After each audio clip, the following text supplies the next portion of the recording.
Monica, bakit ka tumawag ng ganitong oras? Josh, may kailangan akong sabihin sa'yo. Seryoso ka ba dyan? Wala ba kayong orasan sa bahay nyo? Ano ba, Monica? 2:00 na ng madaling araw eh. Josh, buntis ako. Ano? Paano nangyari to? Tinatanong mo kung paano nangyari? Gusto mo idetalye ko kung paano ka naghubad ng damit at kung paano ka pumatong? Ganun ba? Hindi ka pa ulyanin para makalimutan mo. Niliteral mo naman eh. Ang ibig kong sabihin, bakit hinayaan mo mangyari yan? Di ba may iniinom ka naman na gamot? Sana hindi ka nagbintis para hindi nabuo yan. Hindi pa ako handang maging ama. Hindi ko pa kayang bumuhay ng pamilya. Nag-aaral pa lang tayo. Bakit ko ba kapag salita ka parang kasalanan ko? Ako lang ba may gusto ng mga nangyayari sa atin? Kung hindi ka pa handang maging ama, edi sana hindi mo ako pinakialaman. Sarap mong murahin din eh. Intindi mo naman ako. Ang dami ko pang problema sa pamilya ko eh. Buhay ko nga di ko magawang maayos eh. Dadagdag pa kayo. Paano ko bubuhayin yung batang yan? Mabuti pa, ipalaglag mo na lang yan habang maaga pa. Hindi ko kayang ipalaglag to. Anak natin to, Josh. May buhay siya sa sinapupunan ko. Eh bakit? Ilang buwan na ba yan? Sa palagay ko, 2 buwan. Dahil 2 buwan na akong hindi dinadatnan. Oh, 2 buwan pa lang naman pala eh. Dugo pa lang yan. Tiraulo ka ba, ha? Anong dugo? Anak natin to. Anak mo. Bakit ba kasi di mo muna ako pakinggan? Hindi pa nga ako handang maging ama. Ang hirap na nga ng sitwasyon natin eh. Paano pa kaya kapag may anak na? Hindi nga alam ng mga magulang ko na may girlfriend ako eh. Pag nalaman nila yan, baka patigilin nila ako sa pag-aaral. Yun na nga lang ang ambag nila sa buhay ko eh. Duwag ka! Wala ka palang kwenta! Kung yan ay kagagaan ng damdamin mo, sige, murahin mo ako kung gusto mo. Pero hindi nun mababago ang katotohanang hindi ko kayang panagutan ng batang yan. Pwes kung hindi mo kaya, ako kaya ko. Hindi, Josh. Hindi ko ipapalaglag ang bata. Hindi ko kayang patayin ang sariling anak natin. Kaya ko tong panindigan, kahit ako na lang mag-isa. Mahal ko ang buhay na nasa sinapupunan ko. Kung ganun, wala na akong magagawa. Hindi ko kayang panindigan to, Monica. Mas mabuti pang maghiwalay na lang tayo. Napakagatlabi si Monica. Pilit pinipigilan ang hikbi, pero hindi na niya napigilan pa ang pagtulo ng mga luha. Josh, huwag naman, pakiusap. Pasensya ka na. Ito na ang desisyon ko. Paalam. Ibinaba ni Josh ang tawag. Maski ilang beses pang tawagan ni Monica ang lalaki ay hindi na ito sumasagot. Hanggang sa pinatay na ng lalaki ang kanyang cellphone. Sa puntong yon ay naiyak na si Monica. Nakaramdam siya ng pagkalito at pag-aalinlangan. Alam niya sa sarili niya na isang malaking pagsubok ang kailangan niyang harapin ng mag-isa dahil tinalikuran na siya ng taong akala niyang magiging kakampi niya. Hindi niya alam kung paano ito ipaaalam sa kanyang pamilya, lalo pa at nagmula siya sa istrikto at konserbatibong pamilya. Lubos na pagsisisi ang nadama ng babae dahil ipinaglaban niya noon si Josh sa kanyang pamilya. Ngunit ganito pa ang sinapit niya. Mula pa man kasi noon ay ayaw na ng kanyang pamilya kay Josh dahil hindi maganda ang family background nito. Sa huli, pinanindigan ni Monica ang kanyang desisyon na itago sa pamilya niya ang kanyang pagbubuntis dahil alam niya na hindi ito matatanggap ng kanyang pamilya. Ngunit ika nga, walang sikretong hindi nabubunyag. Pag-uwi ni Monica sa bahay nila ay nadatnan niya ang kanyang ina na nasa kanyang kwarto. Matagal na palang nakakaramdam ang ginang at palagi na nitong sinusubaybayan ang anak. Napansin ng dalaga na makalat ang kanyang kwarto at nakabukas ang kanyang mga drawer. Nakaramdam na siya ng matinding kaba dahil alam niyang doon niya itinago ang kanyang pregnancy test na may positive na resulta. Parang nalulun nito ang sariling dila nang makitang titig na titig sa kanya ang ina.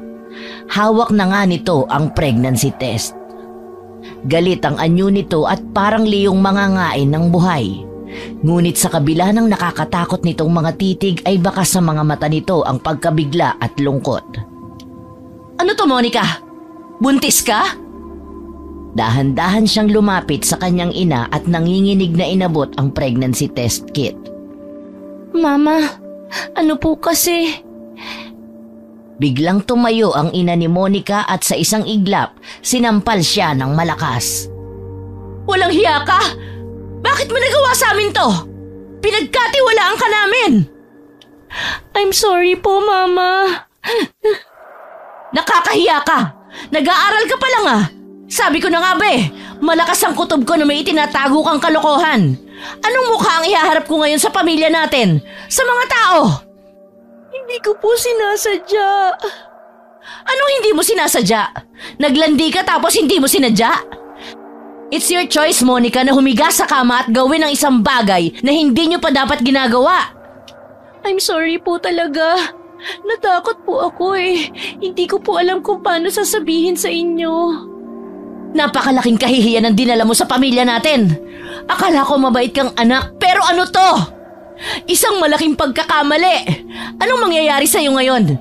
Paninindigan ka ba ng nakabuntis sa'yo? Sino nakabuntis sa'yo? Tinalikuran na po ako ni Josh. Nakipaghiwalay na po siya sa akin nung malaman niya na buntis ako. Hindi po niya kayang panindigan ng anak namin. Sinasabi ko na nga ba? Ay, tinalikuran ka na? Iniwan ka? Monica naman, ba't ang tanga-tanga mo? Bakit ka pumatro sa ganong klase ng lalaki? O ngayon, paano ka? Sira na ang buhay mo at ang pangalan ng pamilya natin masisira na rin dahil sa katangahan mo. Hay! Kung di lang kasalanan ng mambugbog, kanina ka pa talaga nakatikim sa akin Ang sabi po kasi niya mahal niya ako. At mahal na mahal ko rin po siya. Nagtiwala ako sa kanya pero iniwan niya ako. Hindi maayos ang pamilyang pinanggalingan nun. Alam mo bang nung maliit yun ay ipinamigay siya sa probinsya? Ano pa ba ang aasahan mo doon? It runs in the blood, ika nga. Kung ano ang puno, siya ang bunga. Kaya yan. Kayang-kaya din niyang talikuran ng anak niya tulad ng tatay niya. Bakit kasi ang tigas ng ulo mo Hindi ko po alam na magagawa niya yun sa akin. Ano balak mo ngayon? Balak mo bandalhin ang kahihiyang yan habang buhay? Ano pong ibig niyong sabihin? Pwede naman nating solusyonan ang problemang yan. Anong klaseng solusyon, Ma? Abortion! Ano pa ba sa akala mo? Hindi po ako papayag na ipalaglag ang anak ko. Ipaglalaban ko po siya kahit mag-isa na lang ako. Bahala ka sa buhay mo, Monica. Wala ka ng lugar dito sa bahay na to. Kung yan ang desisyon mo, umalis ka na ngayon din. Huwag mo na kaming idamay sa mga kapalpakan mo. Mama, wag naman po. Huwag niyo po akong itaboy. Kailangan ko po kayo. Umalis ka na. Huwag mo nang antayin pang dumating pa ang papa mo at baka mamaya mapatay ka nun. Wala ka ng lugar dito. Ramdam na ramdam ni Monica ang masasakit na salitang binitiwan ng kanyang ina. Bagamat ayaw niyang ideyang palalayasin siya nito ay wala naman siyang magawa. Tila gumuho ang mundo niya ng oras na yon. Wala na si Josh at mawawala na rin sa kanya ang kanyang pamilya. Lalo na ang kanyang ina. Ang taong inasahan niyang tatanggap at magmamahal sa kanya sa kabila ng kanyang mga kamalian, pero itinaboy siya. Dahan-dahang lumapit si Monica sa pintuan. Dala ang ilang piraso ng gamit na nailagay na rin ng ina sa kanyang bag bago pa siya dumating. Ma, wala ka nang babalikan dito. Hindi kita pinalaking ganyan. Sa oras na ito, tapos na ang pagiging anak mo sa akin. Itinulak siya ng kanyang ina palabas ng pintuan saka malakas na isinara ang pinto. Nanatili si Monica sa labas ng kanilang bahay, nanginginig sa malamig na hangin ng gabi. Wala na siyang mapuntahan, wala na rin siyang kakampi. Napansin niya ang kanilang mga kapitbahay na nakasilip sa kanilang mga bintana at tinitingnan siya mula ulo hanggang paa. Bagamat di niya batid kung ano ang pinag-uusapan at pinagbubulungan ng mga ito, ay alam niyang isa na siya sa mga ginagawang halimbawa ng mga ina at lola sa anak nilang babae na hindi dapat tularan. Hindi niya kaya ang tingin ng mga mapanghusgang mga mata. Dahan-dahan siyang naglakad palayo sa lugar nilang yon. Mabilis na kumalat ang issue sa baryo nila. Naging pulutan si Monica ng mga tsismosa at dahil kalat na nga sa barangay ang pagbubuntis ng dalaga at ang pagpapalaya sa kanya ng kanyang ina ay nakarating ito kay Josh. Doon palang nakonsensya ang lalaki at nagdesisyon itong hanapin si Monica. Naawa at nag-alala din itong bigla. Naisip niyang makipag-ayos na lang ulit at iuwi na lang ito sa probinsya upang maalagaan ng kanyang mabait na ina. Hinanap na nga ni Josh ang nobya at nakita niya ito mag-aalas 5 ng hapon sa harap ng simbahan. Nakaupo ito sa isang sementadong upuan, tulala at parang kay Rami ng iniisip. Monica? Josh? Ay, mabuti naman at nakita na kita. Bakit ka nandito? Hinahanap mo ko? Mag-usap tayo. Gusto kong humingi ng tawad sa'yo. Ano? Hindi ko gets. I'm sorry sa lahat ng mga nasabi ko sa'yo. Niloloko mo ba ako? Ang dami kong iniisip ha, huwag ka nang dumagdag. Kung ayaw mo sa anak ko, fine. Wala akong pakialam. Sandali lang. Makinig ka muna sa akin. Naiintindihan ko kung saan ka humuhugot. Alam kong nakagawa ako ng isang malaking pagkakamali. Gusto ko na makipag-ayos, mahal. Sinungaling ka. Alam ko na kung ano ang plano mo. Hindi mo na ako maluloko. Nabigla lang ako. Ngayon nakapag-isip-isip na ako. Nagising na ako sa katotohanang magiging isa na nga akong tatay. Please, patawarin mo na ako. Para sa anak natin. Para sa'yo. Gagawin kong lahat para ipakita sa'yo na totoong sinasabi ko. Anong plano mo? Sumama ka na sa akin sa probinsya. Doon tayo maninirahan ng tahimik. Hindi ko alam kung magtitiwala pa ako sa'yo. Monica, mali ako. Pero seryoso ako ngayon. Paninindigan ko kayong dalawa ng anak natin.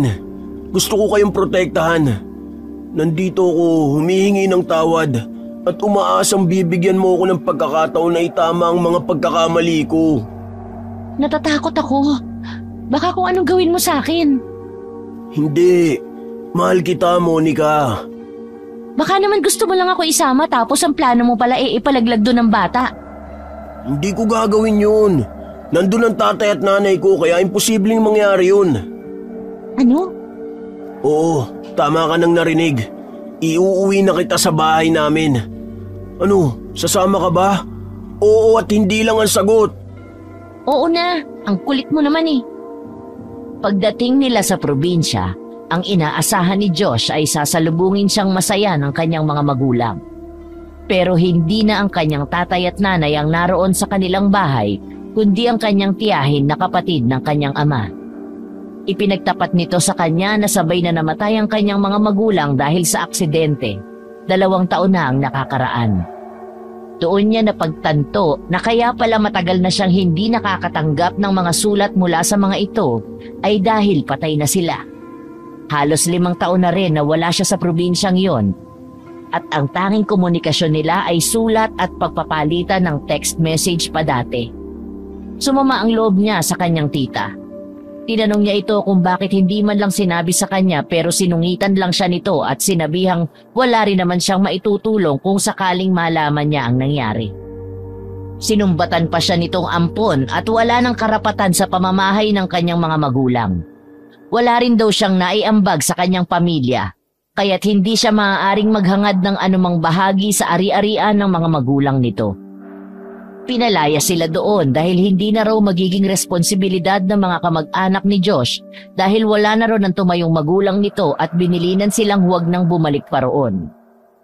Nung una ay nakipagmatigasan pa si Josh pero sa huli siya na lang ang nagpaubaya dahil pinagtulungan na siya ng lahat ng kamag-anak nila. Isang bagay lang ang natanggap niya na anilay bili ng kanyang ama na ipinamana sa kanya. Isa yung kwintas na hindi niya alam kung para saan. Saan tayo pupunta ngayon? Hindi ko pa alam. Masyadong magulo ang isip ko, Monica. Gabi na. Natatakot na ako. Huwag kang mag-alala. Nandito naman ako eh. Hahanap na lang tayo dito ng matutuluyan. Pero saan naman tayo dito hahanap? Tingnan mo, Hindi mo ba napansin na parang ang tahimik ng lugar na ito? Saka nakasarado na ang mga kabahayan. Ang dilim din ng mga kalsada. Shh, halika na. Huwag ka nang masyadong mag-alala. Sinubukan nilang kumatok para sana magtanong kung maaari silang makituloy kapalit ng pera, ngunit wala ni isa ang nagbukas ng kanilang tahanan. Ang mga pinto at bintana ng bawat katuki nila ay nakasarado na, maging ang mga ilaw ay nakapatay na rin, gayong halos mag-aalas 7 pa lamang ng gabi. Makakahanap din tayo ng matutuluyan. O ito, isuot mo muna tong jacket para hindi ka lamigin. Sigurado ka ba? Di ba lumaki ka dito? Wala ka bang alam na bukid na merong mga kubo, ganon? Baka naman pwedeng dun tayo makituloy muna. Gabi naman at siguradong walang mga tao na gumagamit. May mga bukid dito dati, pero hindi ko alam kung may mga kubo pa. Matagal na rin kasi kung di nakakauwi dito sa amin eh. Sana meron, Josh. Napapagod na rin ako eh. Baka mapano ang anak natin kapag nasobrahan ako sa pagod at stress. Kapit ka lang. Matatapos din ang gabing to. Patuloy silang naglakad hanggang sa nakarating sila sa dulo ng baryo. Tahimik doon at parang mga huni lang ng mga kulisap at panggabing ibon ang maririnig. Habang nag-iikot sa paligid, napansin nila ang isang lumang bahay na nakatago sa likod ng mga matataas na puno. Ang bahay ay may mga lumang pader pero mukhang matibay pa. Okay na ba sa ito, Monica? Isang gabi lang naman eh. Okay na rin, kesa naman sa malamig at mahamog na kalsada tayo matulog. Kahit medyo nag-aalangan ng dalaga sa itsura ng bahay, ay sinabi na lang niya sa nobyo na ayos na sa kanya yon. Ayaw din naman kasi niyang stress si Josh dahil alam niya na pagod na rin ito tulad niya. Ang kabuuan ng bahay ay madilim at tanging ang liwanag lang ng nag-iisang dala nilang flashlight at mga ilaw ng cellphone ang kanilang pang-ilaw. Tingnan mo kung may tao. Mukhang wala naman. Tignan mo, tahimik nga ng paligid. Imposibleng may tao dyan. Baka matagal na itong abandonado. Subukan mo muna magtao po bago tayo pumasok. Baka kasi matrespassing tayo. Mahirap na. Hindi yan. Pero sige, para mapanatag ka. Tao po! May tao po ba dyan? Nang walang sumagot ay lumapit na ang magkasintahan sa may pinto at dahan-dahang kumatok. Wala talagang tao dito. Teka at bubuksan ko na ang pinto. Wala bang ahas dyan? Hindi ko alam. Tignan na lang natin sa loob. Pero sana wala. Huwag na kaya tayong tumuloy. Parang di ako palagay sa bahay na yan eh. Maghanap na lang tayo ng iba. Sure ka ba? Oo.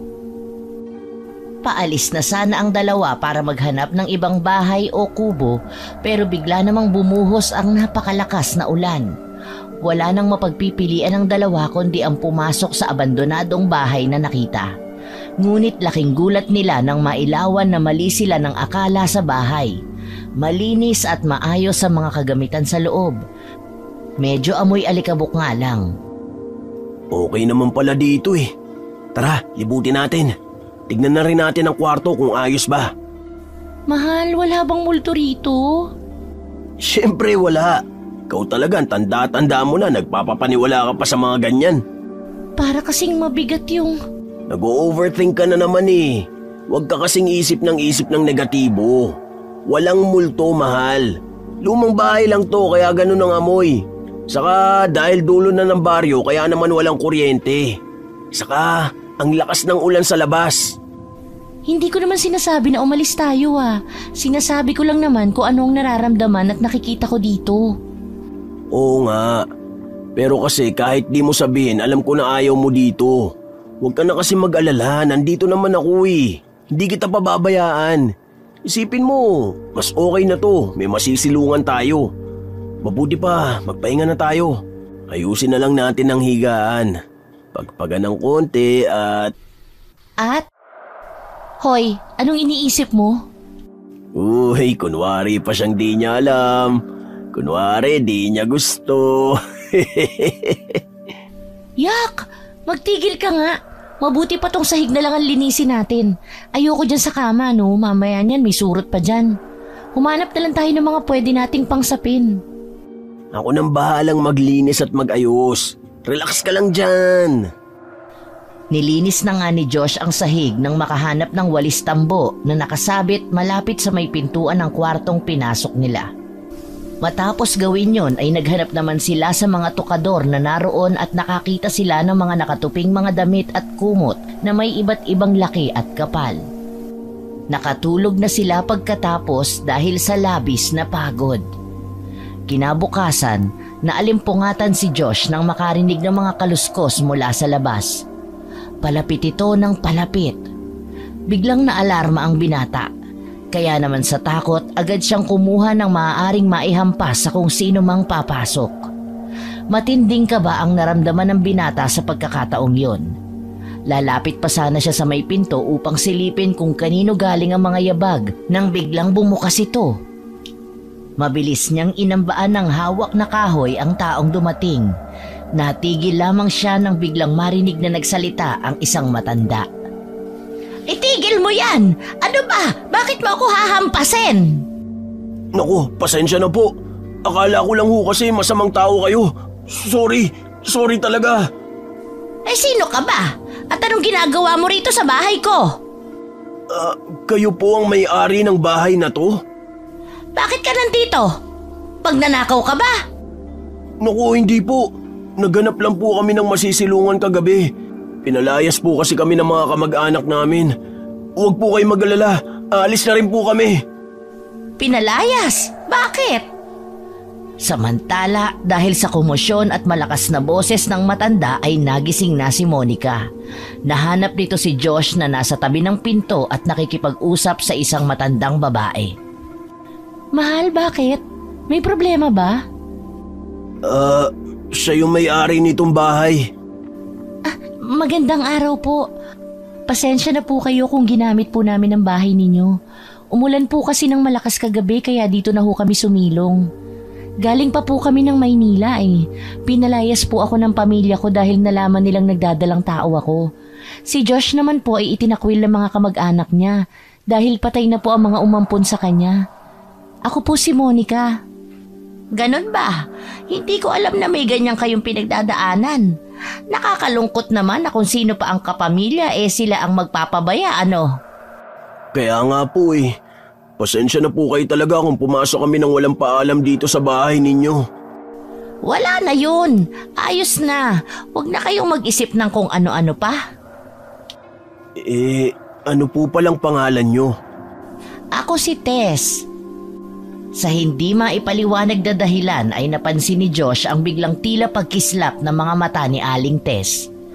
Kung gaano ito kasungit at katapang nang si Josh pa lang ang kausap, ay gano'n naman ito biglang bumait nang nalaman niyang buntis ito. Subalit ang obserbasyong yun ay hinayaan na lang niya. Ang bahay na ito ay tinutulugan ko lang kapag may trabaho ako dito sa bukid ng gabi. Kaya lang hindi ko na masyadong nalilinis. Kung gusto ninyo, pwede kayong mamalagi dito pansamantala o kung kailan nyo gusto. Ha? Talaga po? Ay naku, maraming salamat po. Hulog kayo ng langit sa amin, Aling Tess. Ang bait-bait po ninyo. Ang mga batang ire, abay binobola nyo pa ako. Hindi po namin kayo binobola. O siya, heto, kumain muna kayo. Alam kong gutom na kayo, lalo na't hindi kayo nakapaggabihan, sigurado ako. Hindi pa nga po talaga. Kasi nakatulog na rin kami ng maaga kagabi kaya hindi na po namin naisip kumain. Hala, baka naman mapano ang anak mo niyan, Monica. Hindi ka dapat nagpapalipas ng gutom, alam mo ba yon? Oo nga po eh. Kaso dahil sa sobrang pagod, hindi na po namin napaglabanan ng antok. Ano po pala ang dala niyong pagkain? Okay lang po ba talaga nakakainin namin ng pagkain niyo? Abay oo naman, walang problema. Wow, mukhang masarap po yan ah. Salamat po dito, Aling Tess. Walang anuman. Tara, sabayan ko na kayo at magkwentuhan na rin tayo habang kumakain. Nagpatuloy ang kanilang kwentuhan. Ang bahay na tila abandonado ay nagkaroon ng sigla at napupuno ng tawanan dahil sa magagandang pakikitungo ng bawat isa sa tatlo. Nagbahagi si Aling Tess ng mga kaganapan sa kanilang baryo, mga tao at iba pa. Samantalang si Josh naman ay ikinuwento naman niya ang kanyang pag-aaral kasabay ang kanyang pagtatrabaho. Hangang-hanga sa kanila ang matandang kausap. Aling Tess, di ba sabi po ninyo pwede po kaming tumuloy dito? Bale, magkano po palang singil nyo sa amin sa renta?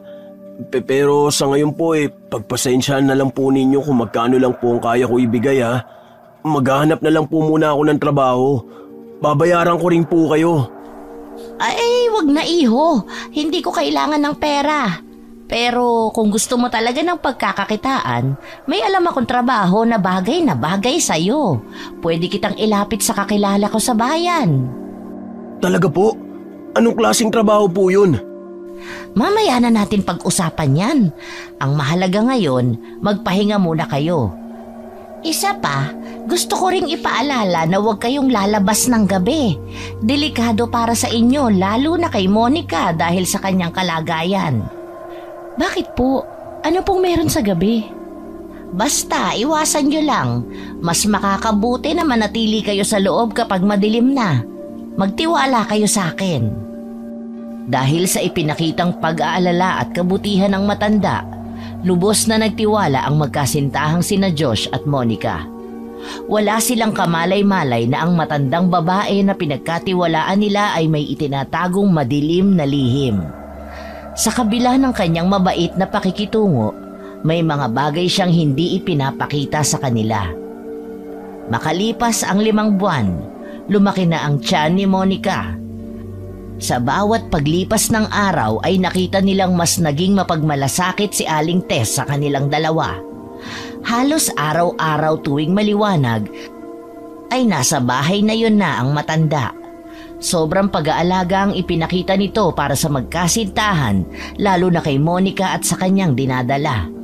Palagi itong may bitbit na mga prutas at gulay. Ipinagluluto niya sila. Natutuwa si Monica kay Aling Tess at minsan ay nasabi niya na para siyang nakatagpo ng isang panibagong ina sa katauhan ng matanda. Tuwang-tuwa naman si Aling Tess sa narinig. Sa loob ng ilang buwan nilang pamamalagi sa kubo, unti-unti na silang nakakilala at nagkaroon ng koneksyon sa ibang tao, lalo na si Josh na madalas ay nasa bayan at nagtatrabaho bilang isang construction worker. Marami na siyang naging kakilala at naging kaibigan sa bayan. Samantala si Monica naman ay tanging si Aling Tess lang ang halos naging mundo niya. Bihira lamang payagan ni Aling Tess si Monica na lumabas at kapag lumalabas man siya, palaging kasama si Josh. Palaging paalala ni Aling Tess na maaaring mapahamak si Monica sa labas. Kalaunan ay parang napagtanto nila na tama si Aling Tess dahil sa tuwing lumalabas sila ay iniiwasan sila ng tao o kung di naman kapag naglalakad-lakad sila ay masasama ang mga tinging ipinupukol ng mga ito sa kanila.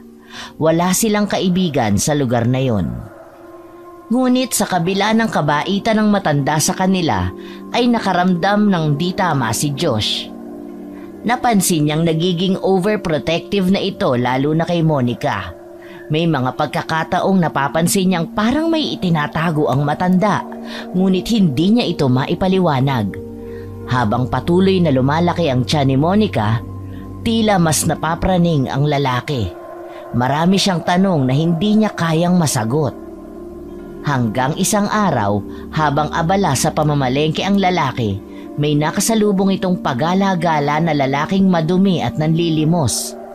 Bigla siyang hinarang nito. Nakatitig ito sa kanya at kapansin-pansin ang biglang pagsimangot. Nagulat siya nang biglang magsalita ito at marinig mula sa baliw ang isang babala. Mag-ingat ka.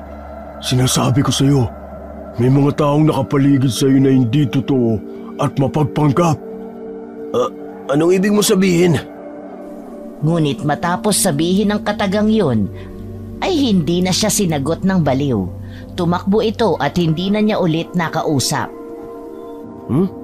Anong ibig sabihin ng mga sinabi niya? Habang sinusubukang iproseso ang mga sinabi ng lalaki, biglang pumasok sa isip ni Josh si Aling Tess. nagsimulang bumilis ang tibok ng kanyang puso. Posible kayang si Aling Tess ang tinutukoy ng lalaking yun? Pero paano? Napakabait niya sa amin Kaya imposibleng... Nagsimulang bumuo ng mga haka-haka ang isip ni Josh. Naalala niya ang lahat ng kakaibang bagay na napansin niya kay Aling Tess. Ang sobrang protektibong ugali nito, ang palaging pagpigil kay Monica na lumabas, at ang tila madilim na lihim sa mga mata ng matanda. Teka, bakit ba ako kinakabahan ng ganito?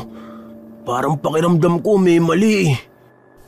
Bigla siyang napaisip na paano nga kung nagkukunwari lamang sa kanila ang babae at peke ang ipinapakita nitong kabutihan sa kanila. Hindi niya maiwasang mag-alala at magduda sa intensyon ng matanda. Magmula nung nangyari yon, palagi nitong tinitingnan ang bawat kilos ng matanda.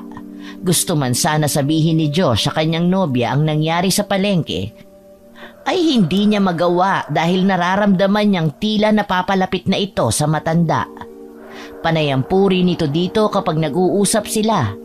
Masaya palagi ang nobya kapag nakakasama ito at di niya kayang sirain yon. Kaya naman maski gulong-gulo na ang isip niya ay hindi pa rin niya masabi. Dahil hindi mapakali ay tumungo ulit siya sa palengke para hanapin yung baliw pero nabigo siya. Balita niya sa mga taong nakasalubong at napagtanungan ay mahirap daw talagang mahanap ang eksaktong lugar nito dahil palipat-lipat na mga bayang pupuntahan at paminsan-minsan lang bumabalik. Sinabihan na rin siya na huwag maniwala sa sinabi nito dahil baliw at lahat ng sinabi noon ay puro kabaliktaran ang nangyayari. Hindi alam ni Josh kung sino ang paniniwalaan niya pero iba rin ang kutob niya kaya kahit nag-aalinlangan ang kanyang isipan, patuloy pa rin siya sa pag-obserba sa matanda. Hanggang isang araw habang naglalakad siya pauwi, muli niyang nakita ang baliw. Nakatago ito sa matataas na damo, takot na takot habang nakatanaw sa bahay na tinutuluyan nila. Nabaling ang tingin niya sa gawing yun at nakita niyang inaalalayan ng matandang babae si Monica. Napakunot ang kanyang noo dahil sa nakikita niya wala namang dapat nakatakutan. Nilapitan niya ang baliw, pero bago pa siya makalapit, tumakbo na ito at nagsisisigaw. May aswang! Aswang yung matanda! Aswang yan! Kakainin niya ang sanggol! Natatakot ako! Aswang siya! Madaming aswang sa baryong to! Ayoko dito! Umalis na kayo! Takbo na! Takbo! Sandali lang! Hintayin mo ako! Hinabol ni Josh ang baliw. Pero nang tuluyan na itong makalayo ay saka naman siya nagsisi dahil iniwan ulit niya ang nobya sa matanda. Mabilis siyang naglakad hanggang sa makarating sa bahay. Nakita niya roong nakangiting naghihintay ang dalawa. Josh! Mabuti naman at nandito ka na. Teka, bakit hingal na hingal ka at basang-basa ng pawis yung damit mo? Anong nangyari sa'yo? Wala naman. Tumakbo lang kasi ako kanina Tapos may nakasalubong ako. Tumakbo ko pabalik dito kaya napagod ako. Ano? Hindi ko maintindihan. Ano ba kasing nangyari? Bago pa makasagot si Josh ay biglang nagsalita si Aling Tess na nasa tabi ni Monica. Mamaya nyo na pag-usapan yan. Mabuti pa tara na muna sa kusina at kumain na tayo ng tanghalian. Kanina pa ako nakaluto Halina at kumain na muna tayo. Salamat po, Aling Tess. Tamang-tama, gutom na rin kami. Pagod na rin si Josh. Ay naku, walang anuman. Halina't sabay-sabay na tayong kumain. Naghanda ako ng espesyal para sa inyo, lalo na para sa magiging baby ninyo, Monica. Sige na, Josh, tara na. Kailangan mo rin ng pahinga at kain. Oo, sige. Pagpunta nila sa kusina ay naamoy na nila ang mabangong aroma ng ulam na inihanda ni Aling Tess. Isang nakakatakam na sinabawang putahe yun. Tahimik lang si Josh na kumakain habang pinagmamasdan ng palihimang matanda na abala sa pag-aayos ng kanilang kakainin. Bahagya pa siyang nagulat nang abutan siya ni Aling Tess ng mangkok. O, kain na kayo. Lalo na ikaw, Monica. Kailangan mong kumain ng marami para malusog ang baby mo. Kahit hindi po ninyo sabihin, mapapalaban po talaga ako sa kainan dahil tulad ng dati, mukhang masarap na naman tong niluto ninyo. Ang bait niyo po talaga.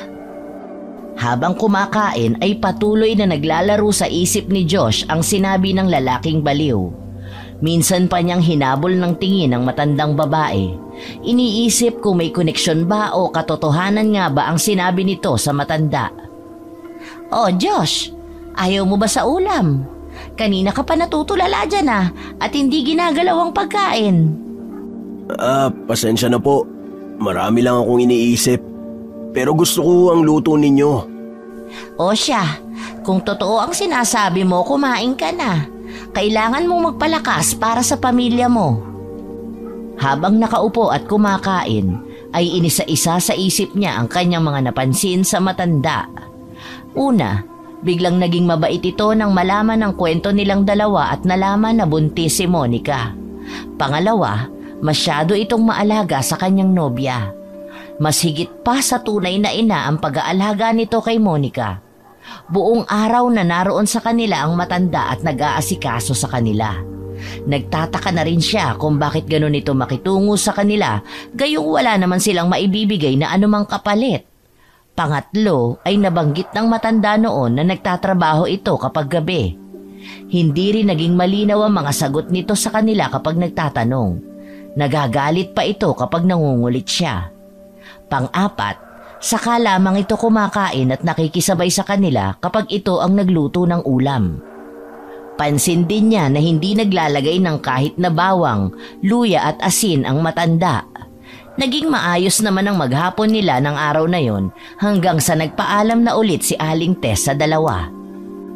O sige mga anak, uuwi na ako ha. Baka hinahanap na ako ng mga anak ko eh. Bukas ulit no? Salamat po ulit, Aling Tess. Lagi po kayong nandyan para sa amin. Walang anuman mga anak. Basta't mag-iingat lang kayo, lalo na ngayong malapit ka ng mga anak. Nang magsimulang maglakad ang matanda ay nakaramdam ng malamig na hangin sa kanyang batok si Josh. Napatitig siya sa likod habang papalayo ito. Josh, okay ka lang ba? Para ka namumutla May sakit ka ba? Wala, Monica. May iniisip lang kasi ko eh. Pag-usapan natin mamaya kung okay lang sa'yo. Okay, sige. Pagkatapos nilang maghapunan, inayos na ni Monica ang kanilang pinagkainan habang si Josh ay nakatulala at parang kay dami ng iniisip. Napansin niyo ni Monica pero hindi na siya nagtanong. Matapos ang ilang sandali ay inaya na ni Monica si Josh na pumasok na sa kwarto para magpahinga. Pagkahiga ay agad napansin ng babae na muling nananahimik ito at parang hindi mapakali sa higaan. Bakit parang ang lalim ng iniisip mo? Kanina ka pa hindi mapakali dyan. Ano ba talagang problema, Josh? Kanina, bago ako dumating para magtanghalian, may nakasalubong akong lalaki. Hindi na kasi mawala sa isip ko yung mga sinabi niya sa akin eh. Ha?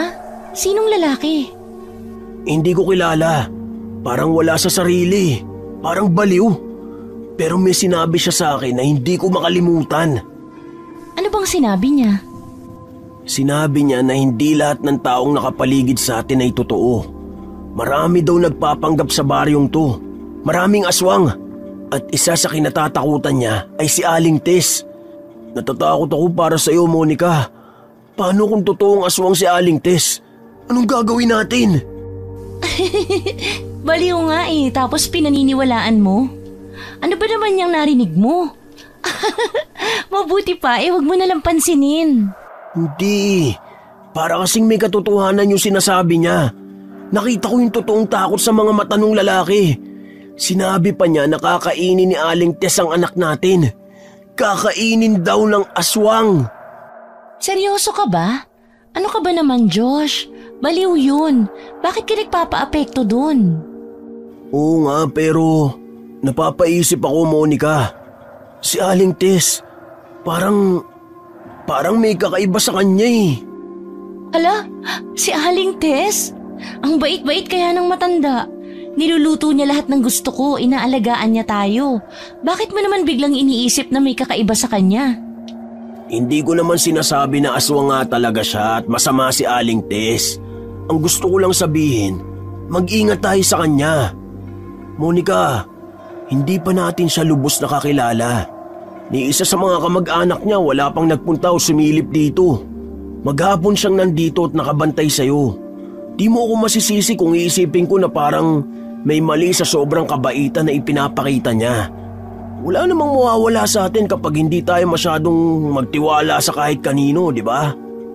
Alam mo, napaparaning ka lang kasi malapit na akong manganak. Nag-aalala ka siguro ng malala.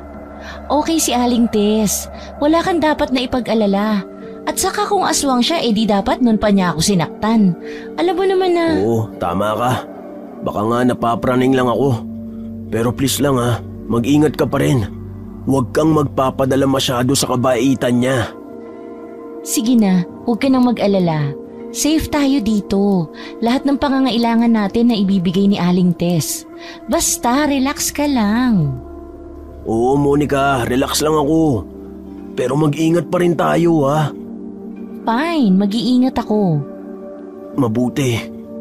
Sige na, magpahinga na tayo. Maya-maya ay naramdaman ni Monica ang mainit na yakap ni Josh.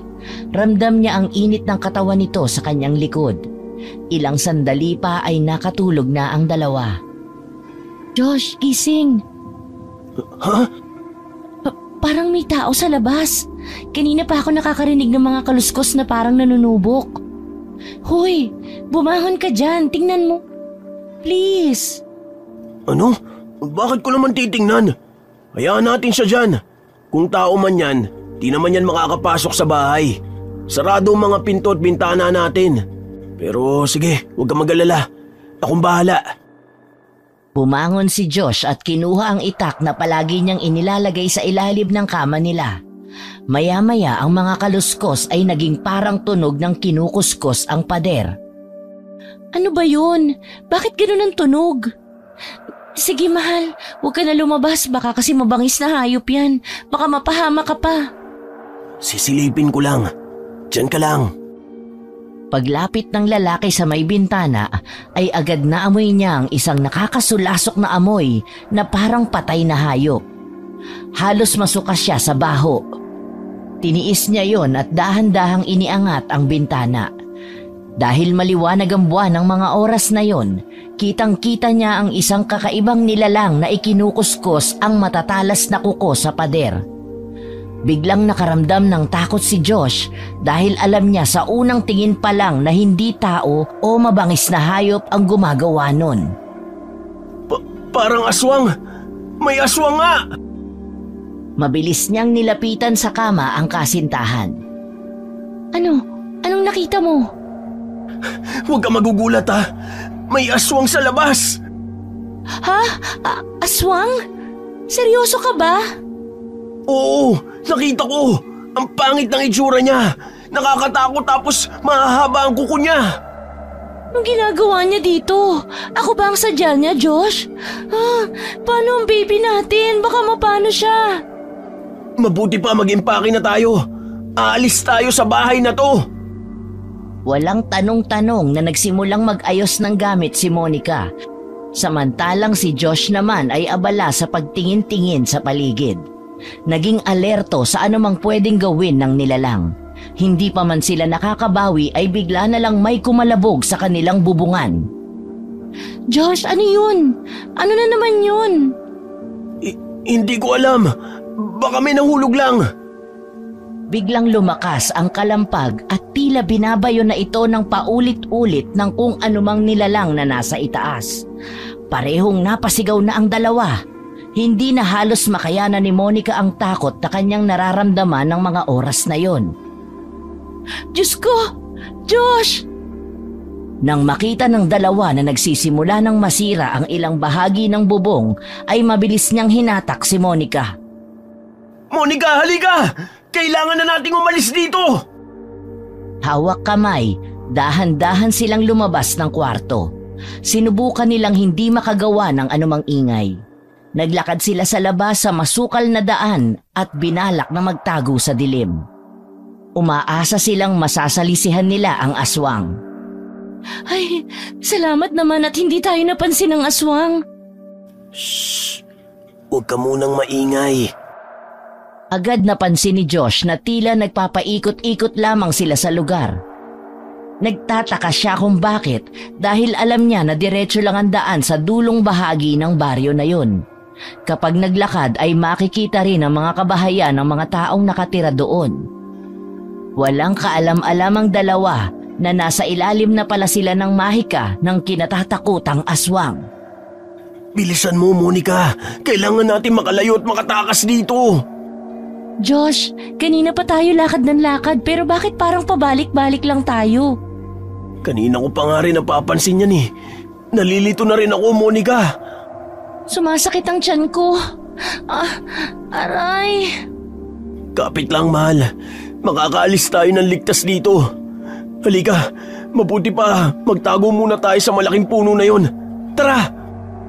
Palapit na sana sa puno ang dalawa pero bago pa man nila marating yon, ay biglang lumitaw mula sa kung saan si Aling Tess. Saan kayo pupunta? Lalayas kayo sa bahay ko? Aling Tess, tulungan niyo kami. May aswang sa bahay. Aswang? Oho, may aswang sa bahay niyo. Alis na po tayo dito. Makukulit talaga ang mga yon. Sinabi ng huwag makialam eh. Ano? Anong sinabi mo, Aling Tess? Kilala mo ba ang mga yon? Hindi lang kilala, mga kapamilya ko pa. Sinasabi ko na nga ba eh, hindi talaga maganda ang kutob ko sa'yo at sa pinapakita mong kabutihan sa amin. Halika na, Monica! Walang makakaalis. Hindi kayo makakaalis dito ng buhay, mga iho at iha. Alam niyo kung bakit? Ang lugar na ito ay sakop ng kapangyarihan ko. Anong kailangan nyo sa amin? Ito na ang itinakdang araw para kunin ko ang inalagaan ko. Anong inalagaan? Ano bang ibig niyo sabihin, Aling Tess?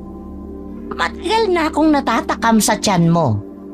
Alam niyo bang mas masarap ang sanggol na nasa sinapupunan kapag inalagaan ng isang aswang? Hindi! Kaya pala mabait kayo sa akin at alagang-alaga. Yun pala lahat ng yun ay may kapalit. Abay, oo naman. Wala nang libre ngayon, iha. Lahat ng naitulong ko sa inyo, ang anak mo ang bayad. Hindi ako papayag. Sige, subukan mo. Akala mo ba hindi kita papatulan? Nagpapatawa ka ba, binata? Wala kang laban sa akin. Isa ka lang simpleng lalaki na walang alam at mahina. Hindi mo ako kaya. Kaya ibigay niyo na sa akin ng kusa ang kailangan ko. Akin na ang pagkain ko. Walang hiya kang matanda ka. Dadaan ka muna sa ibabaw ng bangkay ko bago mo masaktan ang mag-ina ko. Mga walang utang na loob. Ibigay niyo na sa akin ang sanggol. Hindi ba, Josh? Ayaw mo pa sa responsibilidad? Akin na para wala ka ng problema. Wala ka nang iisiping responsibilidad. Sa pagkakataong yon, ang mahigpit na pagkakahawak ni Josh sa kanyang nobya ay biglang lumuwag. Tulala ito habang panay naman ang pagyugyug sa kanya ni Monica. Hindi alam ng dalawa na nahihipnotismo na ng matandang aswang ang binata. Sa harap ni Monica, nag-iba ng anyo si Aling Tess. Isang nilalang na nababalot ng itim at makapal na balahibo ang katawan. Mayroon itong mga matutulis na pangil na tulad ng salobo. Nanlilisik din ang mapupula niyang mga mata at ang bibig ay naglalaway. Mabilis din ang kanyang mga kilos. Sa isang iglap ay nasa tabi na ito ni Monica at hinawakan siya sa braso. Walang laban ang dalaga sa lakas nito. Maski pumalag siya ay nadala pa rin siya ng aswang at biglang winakwak ang kanyang tiyan.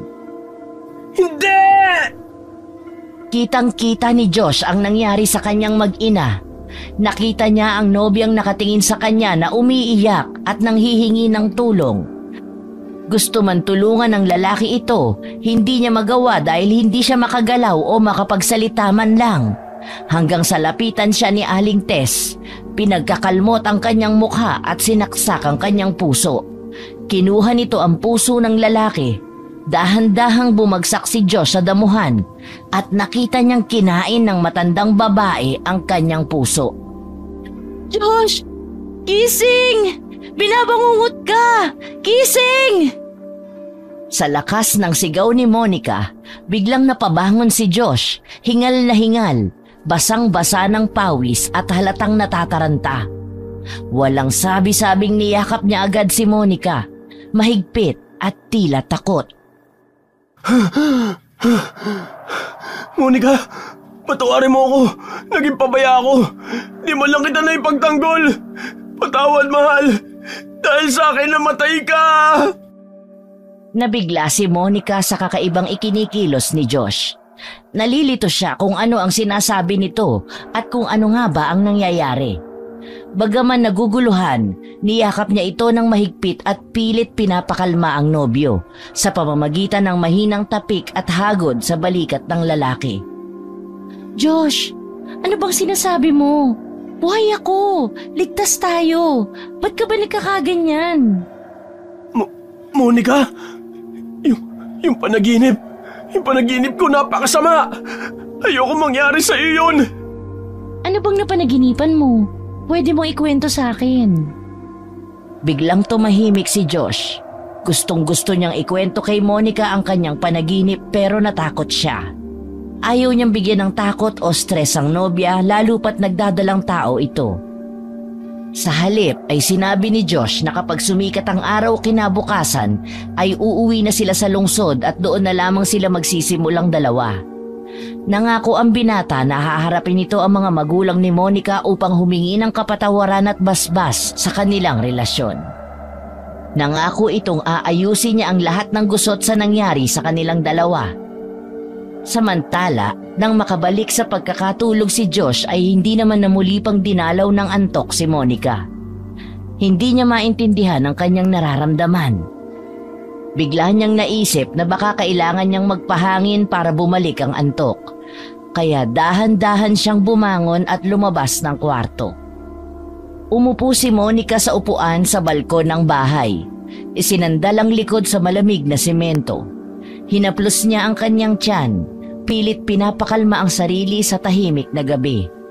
Ngunit wala siyang kaalam-alam na may isang nilalang na nag-aabang sa kanya sa itaas, nakadukwang at nakatitig sa kanyang tiyan habang naglalaway, tila sabik na sabik sa pagkaing nakahain sa kanyang harapan. Walang ano-ano ay may narinig ang dalaga na mga bulong di kalayuan sa kanilang tinutuluyan. Dahan-dahan siyang lumapit at tiningnan kung ano yon. Nang makalapit siya ay nakita niya si Aling Tess na may kasamang isang lalaki na hamak na mas bata. Nagbubulungan ang mga ito. Biglang napasiksik ang dalaga sa dingding at itinago ang sarili sa dalawa. Agad niyang napansin na tila nagbabago ang kulay ng mga mata ng matanda, gayon din ang mata ng lalaki. Namumula ito at tila umiilaw sa kadiliman ng gabi.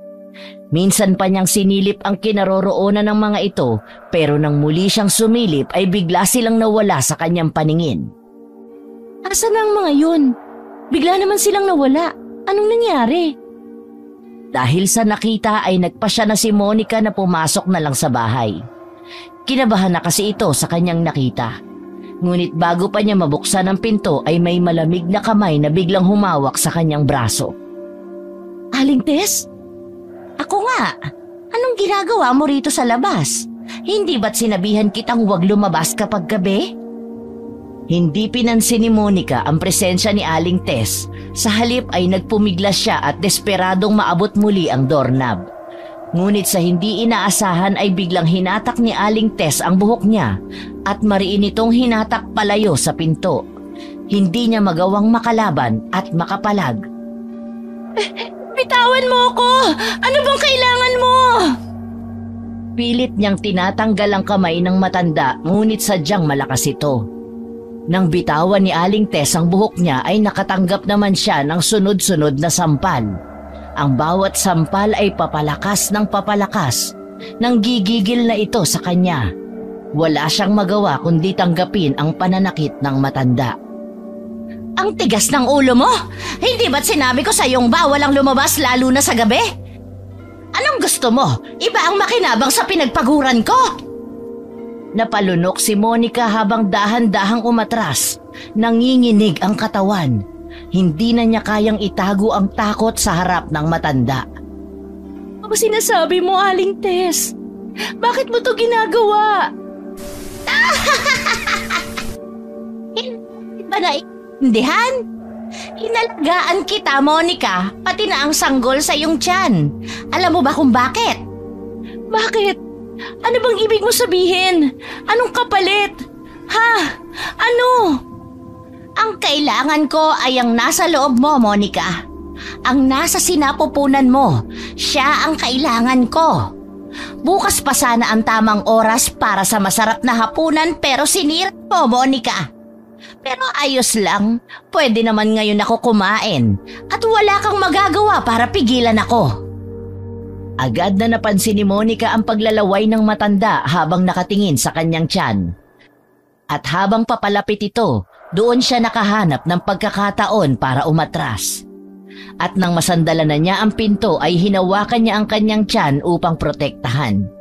Nilakasan niya ang kanyang loob at naghintay ng tamang tiyempo. At nang dumating yun ay bigla niyang sinipa sa binti ang matanda at nawala nito ng balanse. Natumba sa lupa si Aling Tess. Dali-dali niyang inabot ang doorknob at binuksan yon saka mabilis na isinara. Hinabol siya ng malalakas at malalamig na tawa ng matanda. Akala mo makakatakas ka? Halos bumaliktad ang sikmura niya sa takot. Maya-maya ay tumigil sa pagtawa ang matanda. Nakarinig siya ng malalakas na yabag mula sa labas. Saglit siyang huminto habang pigil na pigil ang kanyang paghinga.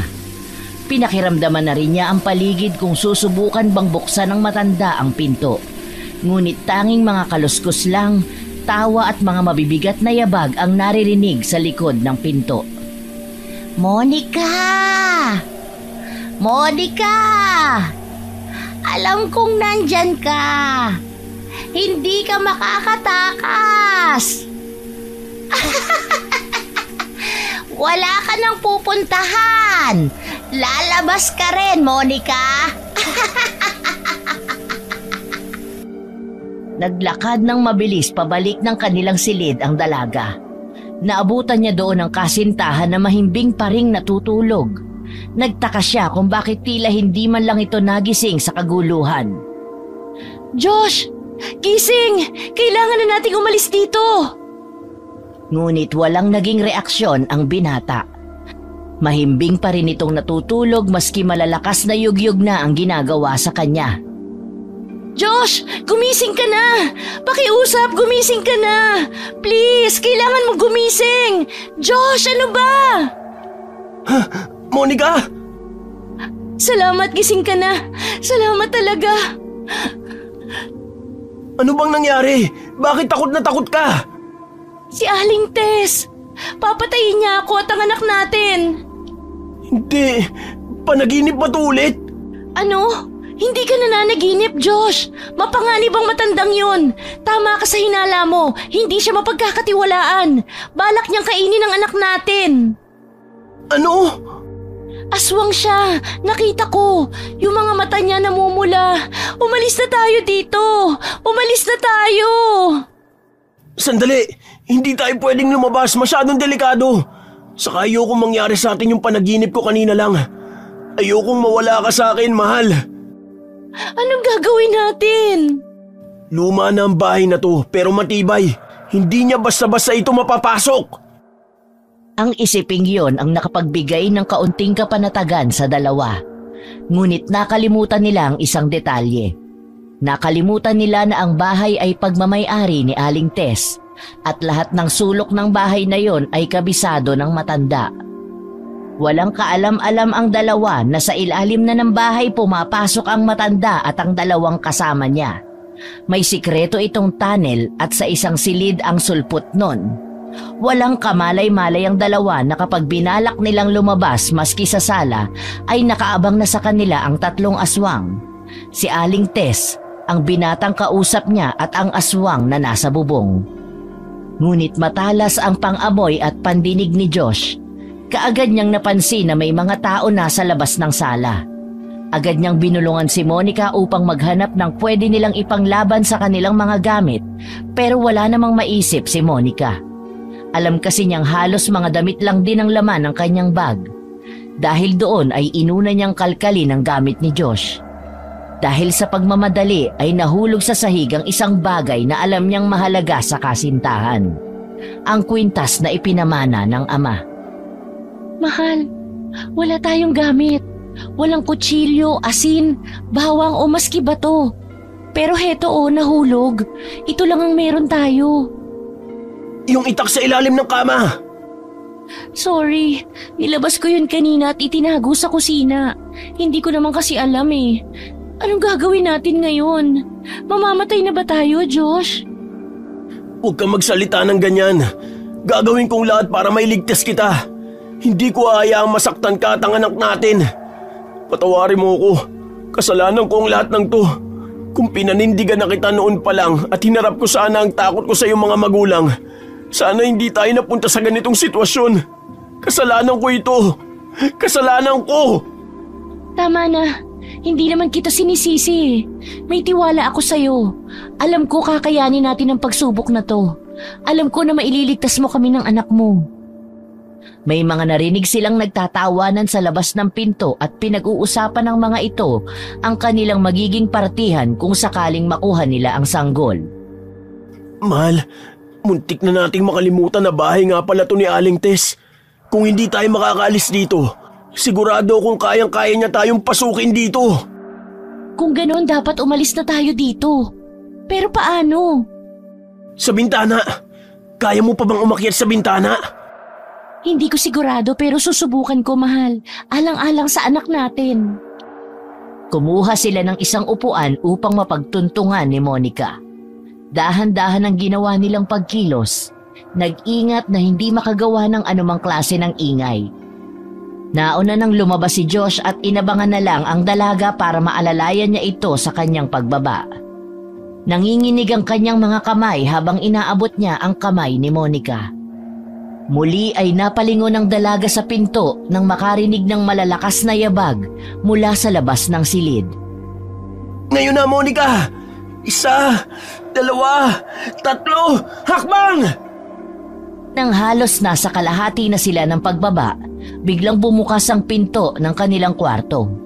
Dahan-dahan silang lumingon at doon nila nakita ang mga aswang nakatayo sa pinto. Bagamat tao ang kanilang anyo ay natakot pa rin ang dalawa sa matatalim nilang mga titig, habang ang mga ngipin ay unti-unting lumalabas habang sila ay napapangisi. Bilisan mo! Halos mapasigaw ang dalaga. Alam niyang wala ng oras at kailangan na nga niyang magmadali.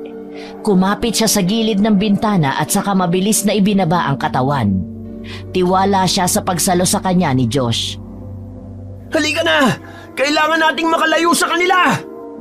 Sige! Takbo! Mga anak, ipaubaya niyo na sa akin ito. Umuwi na muna kayo. Ako na ang bahalang maghabol sa kanila.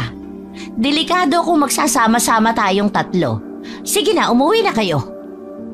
Isang nakapangingilabot na hiyaw ang kumawala mula sa isang aswang. Yun ang huli nilang narinig na dalawa habang papalayo sa bahay ni Aling Tess. Ngunit pagkaraan ng ilang sandali ay tumigil sa pagtakbo si Monica. Bakit ka tumigil? Nasa likod lang natin sila! Baka maabutan nila tayo! Hindi ko na kaya. Pagod na ako. Mukhang hindi na tayo makakatakas. Kaya natin to!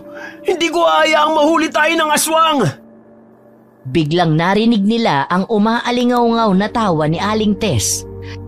Tila mas malapit kesa noong una. Mga ingrato kayo! Lahat ginawa ko para sa inyo! Tapos ito ang igaganti ninyo? Ako ang nagpatuloy sa inyo! Ako ang nagpakain nung wala kayong makain!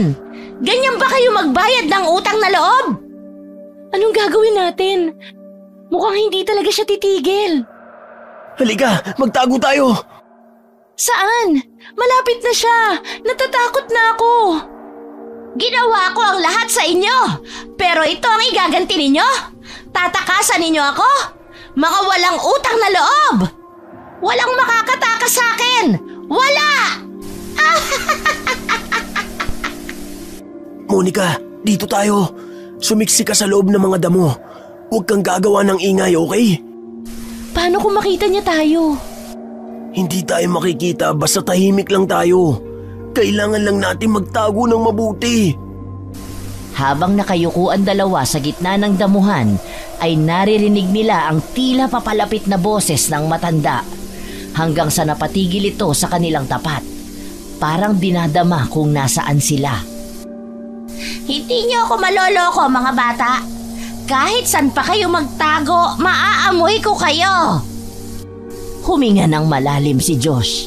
Sinubukan niyang pakalmahin ang kanyang sarili habang naririnig ang papalapit na mga yabag.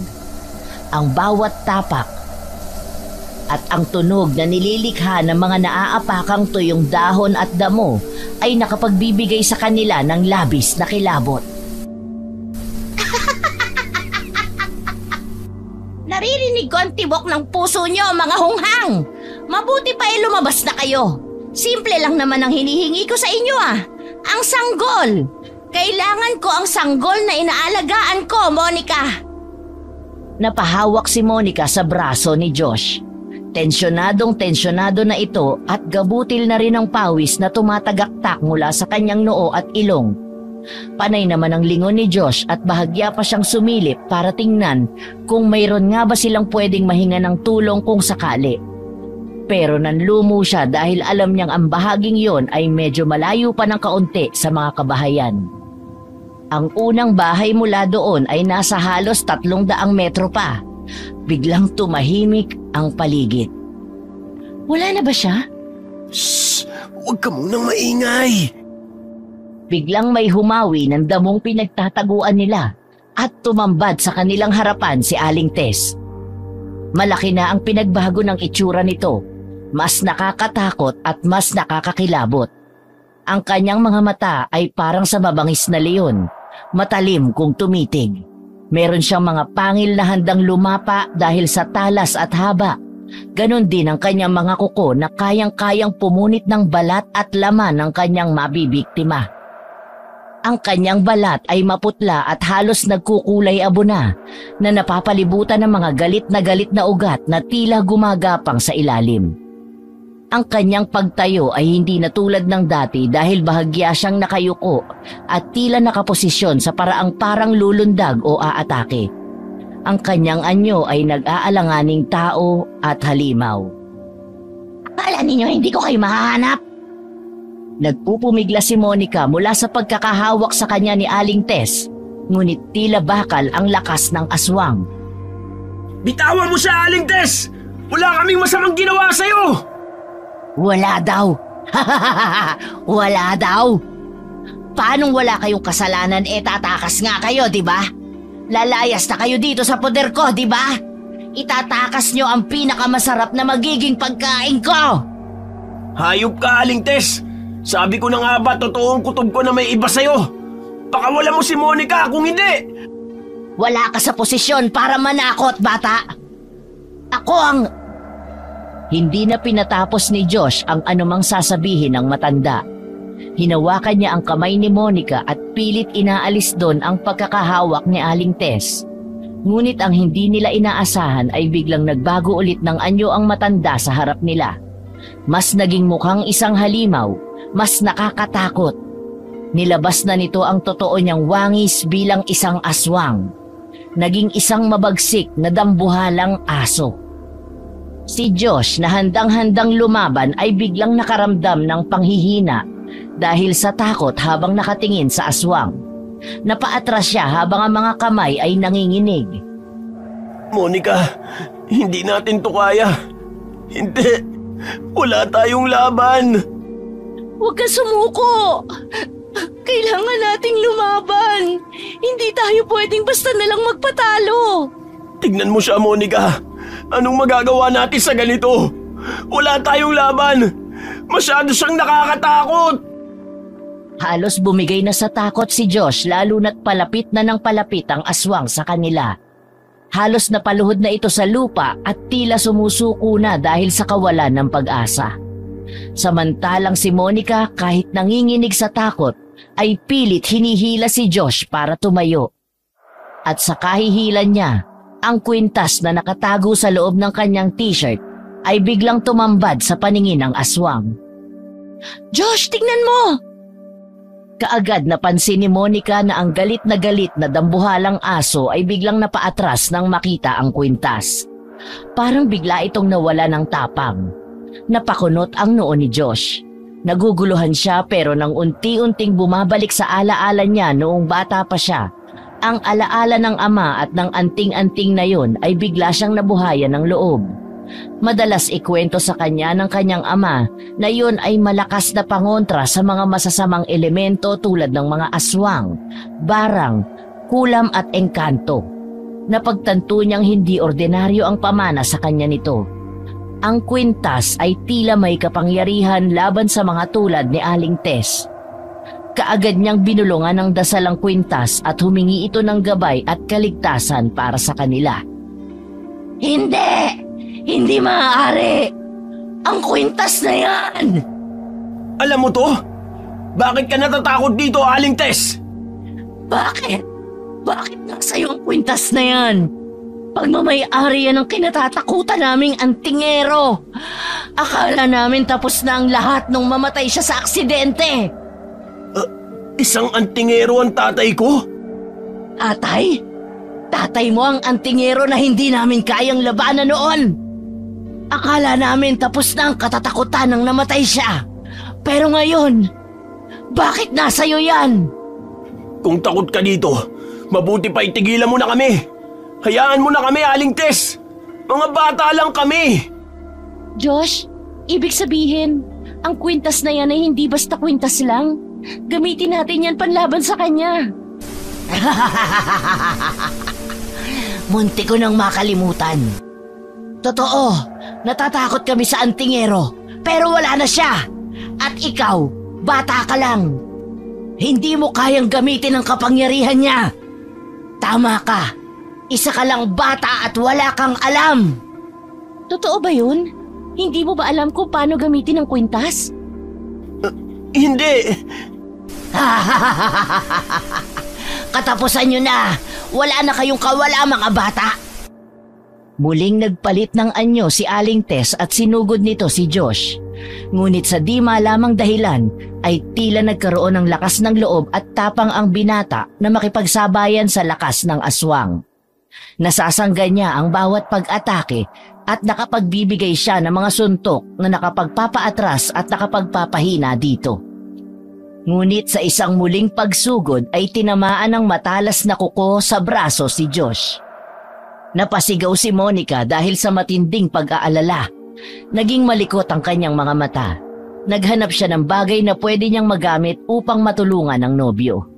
Nakakita siya ng isang kaputol na sanga. Matulis ang dulo nito dahil sa pagkakahiwalay nito sa mismong puno. Nang lingunin niya ang dalawang magkalaban, ay nakita niyang nakapaimbabaw na ang aswang kay Josh at nakaamba na itong mga gat. Ibinuhos niya ang lahat ng natitira niyang puwersa. Pinagpapalo niya ang aswang. Ngunit matigas ang katawan nito. Akala'y di tinatablan sa ginagawa niya. Mahal, subukan mo idikit sa kanya ang kwintas. Gawin mo na! Oo, mahal. Etong sayo! Nang dumikit ang kwintas sa balat ni Aling Tess, bigla siyang napaatras. Tila ba nakuryente o nasaktan ng isang bagay na hindi niya inaasahan. Napalitan ng pagkagulat at takot ang dating nakakatakot niyang ekspresyon. Huminga ng malalim si Josh, kahit sugatan, ay nakita niya kung paano nag-react si Aling Tess sa kwintas na hawak niya. Hindi ito pwedeng mangyari! Mukhang hindi naman pala ganun kahirap gamitin ang kwintas na to, Aling Tess. Dahil mukhang gumagana ito maski bata lang ako at walang alam sa pagiging antingero. Huwag kang lalapit. Hindi pwedeng sa ganito magtapos to. Mga traidor kayo. Wala kayong utang na loob. At ano ang kailangan namin bayarang utang na loob? Yung pag-aalaga mo sa girlfriend ko, tapos ano? Inaalagaan mo kasi gusto mong sayo lang ang sanggol, di ba? Para masolo mong kainin. Ikaw ang traidor. Di mabuti ang gusto mo sa amin. Ikaw ang hayop. Mamamatay tao ka. Nagpatuloy pa rin ang laban. Mas naging agresibo si Aling Tess at sa bawat pagsugod ay pilit nitong iniiwasan na madikit sa kanya ang kwintas. Dahil desperado na si Josh na mailagay o maidikit ito kay Aling Tess, ay hinubad niya ang suot na anting-anting. At iyon ang pinakamalaking pagkakamali na nagawa niya. Sa muling pagsugod kasi ng aswang ay napuruhang muli ang kanyang braso. Malalim ang sugat dahil sa muling pagkakabaon ng kuko ng aswang. Nabitawan niya ang kwintas. Agad na itinumba siya ng aswang. Napahigang muli ang lalaki at agad siyang pinatungan ng kalaban. Josh, ito! Gamitin mo to! Hinawakan ni Monica ang matulis na kahoy at mabilis itong iniabot kay Josh. Ang kamay niya ay nanginginig. Hindi niya alintana ang takot. Ang mahalaga ay mailigtas si Josh.